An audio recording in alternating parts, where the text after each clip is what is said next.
नमस्कार साथियों, मैं रोशन बलूनी अटल उत्कृष्ट राजकीय इंटर कॉलेज नौगांव खाल हिंदी प्रवक्ता के पद पर कार्यरत हूँ और मेरे साथ आप देख रहे हैं आनिया जोशी, जो एक बालिका होनहार छात्रा है। न केवल पढ़ाई लिखाई में, अभी तो हर क्षेत्र में जिसको हम कहेंगे, चाहे खेल का क्षेत्र हो, सांस्कृतिक प्रोग्राम का क्षेत्र हो, चाहे आप स्पोर्ट्स के क्षेत्र में हो, हमारे विद्यालय को बराबर एक मंच प्रदान करती है, एक नाम देती है। तो पहले तो आनिया, आपको बहुत बहुत बधाई, कॉन्ग्रेचुलेशंस कि आप राज्य स्तर पे आप वॉलीबॉल की टीम में थी और आप उसमें फर्स्ट आई हैं। साथ में अभी आप ऊर्जा संरक्षण पर भी आपने निबंध प्रतियोगिता में प्रथम स्थान प्राप्त किया और 1500 राशि आपने प्राप्त की जिले से। उसके अलावा आपने बैडमिंटन में द्वितीय स्थान प्राप्त किया और अभी आप लॉन्ग जंप में जाने वाली हैं 1-2 दिन। तो आप ये सब चीज कैसे कर लेते हैं, पढ़ाई के साथ साथ अदर एक्टिविटीज में ये सब कैसे कर पाती हैं? जरूर सर, फर्स्ट ऑफ ऑल आपने मुझे इन सब चीज़ों के लिए कॉन्ग्रेचुलेशन दिया, तो मैं आपको थैंक यू बोलता हूँ। तो आपने बोला कि राज्य स्तर की वॉलीबॉल के लिए ना, तो मतलब हमारी एक टीम बनी थी जिसमें 6 बच्चे मटियाली के थे, एक कमलपुर की थी, समलाकोटी साइड की, 2 हम सिमार खाल के थे, एक मैं थी, और भी बहुत जगह के, पूरे पौड़ी डिस्ट्रिक्ट की हमारी टीम बनी थी और हम कुल मिला के पूरे 11 थे। तो हम 11 ने 9 मैच खेले। मतलब मैच तो 3 थे, पर उनकी जो मतलब कॉलम बने थे ना, एक मैच 3 उसका था, 3 सेट का। तो जैसे पहले मैच हमारा टिहरी के साथ हुआ था, तो टिहरी के साथ तो मतलब हमने 2 सेट पूरे 2 सेट जीत लिए थे, तो तीसरा सेट हमारा नहीं हुआ। फिर उसके बाद हमारा हुआ था अल्मोड़ा से, तो अल्मोड़ा भी सर, उसमें भी फर्स्ट सेट अल्मोड़ा वालों ने जीता था। फिर उसके बाद हम पे प्रेशर आ गया था कि अब इसको जीतना ही है, तो फिर हमने मतलब अदला बदली करें। तो जैसे मेरे स्थान पे दूसरी बालिका आई, फिर उसने खेला, फिर उसके बाद उसकी भी अदला बदली, फिर दोबारा भी फिर मैं आई, तो हमने फिर वो वाला सेट भी जीत लिया और उसके अगला वाला सेट भी। तो अल्मोड़ा के साथ भी हम जीत गए। फिर आए देहरादून की बात, यानी कि फाइनल्स में पहुंचे जब हम, तो देहरादून के साथ था। तो देहरादून के साथ फिर हमने, अब देहरादून की टीम तो खुद बहुत अच्छा खेलती थी, यहाँ तक कि उसको जो उनका कोच था उनका मेजर भी था, तो सब उनका मतलब वो उस टीम में बहुत अच्छा खेल सकती थी। तो फिर उसमें भी हमने सेकंड दोनों सेट, उनके पहले ही दोनों सेट हरा दिए थे। फिर उसके बाद अगला जो हुआ था हमारा, वो हुआ उसमें हमारा खत्म हो गया था।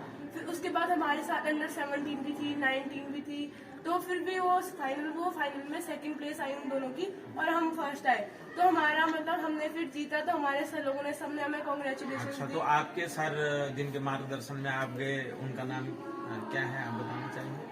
सर, उन सर का नाम तो मुझे भी नहीं पता, वो मटियाली से थे। अच्छा, नाम पता। हाँ जी। और दूसरे सर कौन थे हमारे यहाँ से? हमारे जोशी सर थे। जोशी सर थे, जोशी जी सर। अच्छा, बहुत सुंदर। और वास्तव में जब आप राज्य स्तर जैसे बहुत बड़े इवेंट में जाते हैं तो आपको कैसा लग रहा है? क्योंकि बड़ा टफ तो होता है, क्योंकि जीतेगा वही जिसने बहुत ज्यादा कठिन परिश्रम किया हो, वो तो आपने। लेकिन लगता कैसा है, क्या नर्वसनेस ऐसा कुछ लगता है? नो सर, हमें पहले नर्वसनेस हुई थी, तो उस लेवल पे मैं 2-4 बार जा चुकी, तो मतलब नर्वसनेस अब इतनी नहीं थी, मतलब खत्म हो गई थी।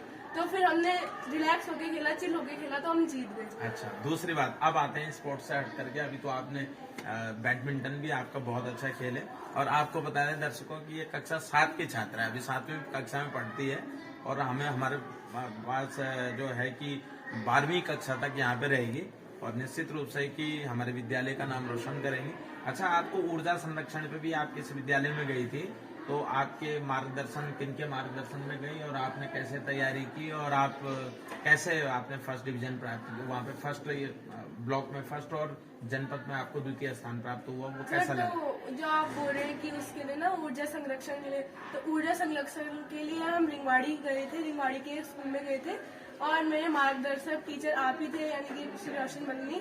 तो फिर हम वहाँ गए थे, तो वहाँ ऊर्जा संरक्षण के बारे में लिखना था कि भारत में उसके मतलब क्या क्या उसके उपयोग है, उसको क्या क्या उसकी हानि है, क्या क्या उसके लाभ है, और भविष्य में हम उसके बारे में क्या क्या मतलब उसके यूज क्या क्या कर सकते हैं। हम माने जैसे विद्युत ऊर्जा के अलावा हम ऊर्जा संरक्षण में और कैसे हम विद्युत कैसे बचा सकते हैं उसे, या इसके और वैकल्पिक स्रोत क्या क्या हैं?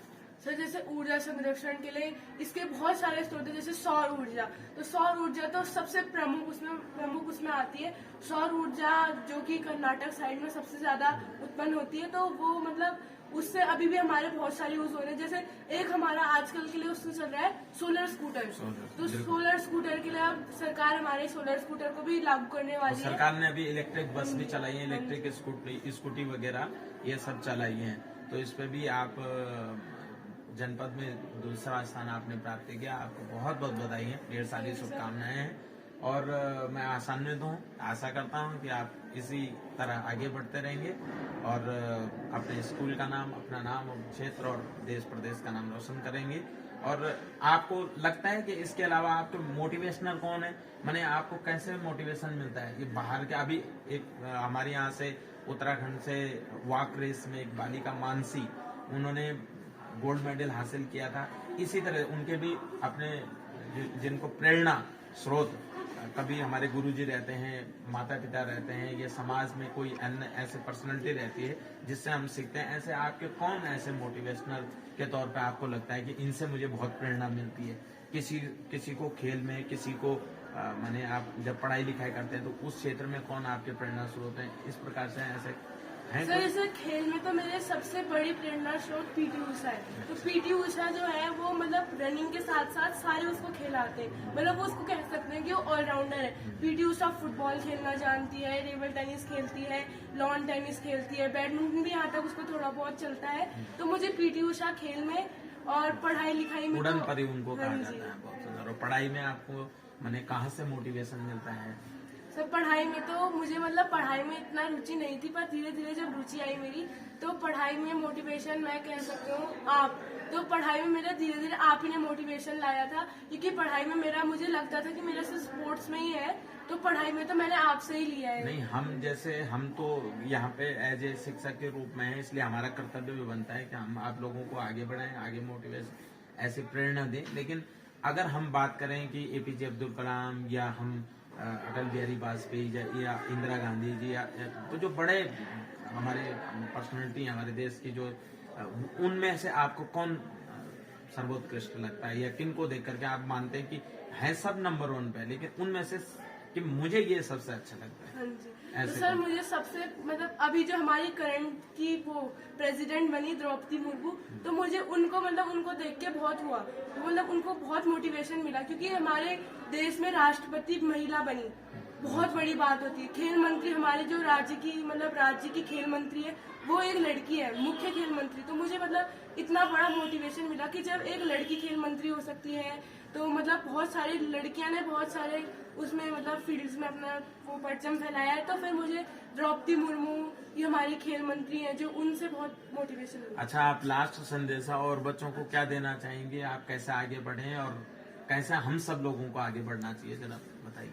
तो सर हमें मतलब पढ़ना तो हमें है ही, मतलब कुछ भी हो आप किसी भी फील्ड में जाओ, हमें पढ़ना तो है ही। तो मतलब आप पढ़िए, पढ़ना आपने नहीं छोड़ना है। तो पढ़ाई के साथ साथ आपकी एक चीज में और रुचि होनी चाहिए। जैसे मेरी पढ़ाई के साथ साथ एक रुचि खेल में, तो आपकी रुचि किसी में भी हो सकती है, जैसे कला में और साहित्य संगीत में और उसमें कल्चरल एक्टिविटीज में। तो आप मतलब अपने पढ़ाई के फील्ड के साथ साथ एक फील्ड और चुनिए, उसको मतलब आप पढ़ने में ध्यान दीजिए, उसमें भी ध्यान दीजिए। ऐसा नहीं कि आप हर समय पढ़ाई में लगे रहे, थोड़ा टाइम उसे भी दीजिए। तो इसी को मतलब मैं अपने इसी उसको देखते हुए तो मैं खेल में भी करती हूँ। बहुत सुंदर, आज के लिए इतना ही। और आनिया, आपको एक बार फिर से कांग्रेचुलेशन, बधाई और बहुत बहुत आशीर्वाद। God bless you.